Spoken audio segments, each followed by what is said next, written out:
నీ ప్రక్కన 1000 మంది పడినను, నీ కుడి పక్కన 10,000 మంది పడినను, అపాయము నీ యొద్దకు రాదు. ఎందుకంటే, దేవుడే నీ పక్షంగా యుద్ధం చేస్తాడు. దేవుడే నీ పక్షంగా గెలిపిస్తాడు. దేవుడే ఆధారము. అపాయము రాదు. అపాయం ఎందుకు రాదంటే, అపాయం రావాలంటే దేవుడు అనుమతి ఇయ్యాలి.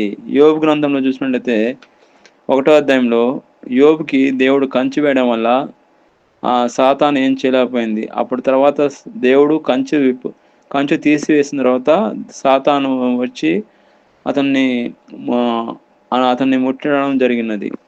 కాబట్టి ఇక్కడ కూడా మనం చూసినట్లయితే దేవుడి బిడ్డలకు దేవుడే ఆధారము.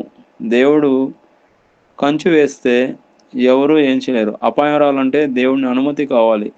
దేవుని అనుమతి లేనిదే ఆ అపాయం రాదు. యోబుకు కూడా అదే జరిగింది. దేవుని అనుమతి లేనిదే అపాయం రాలేదు.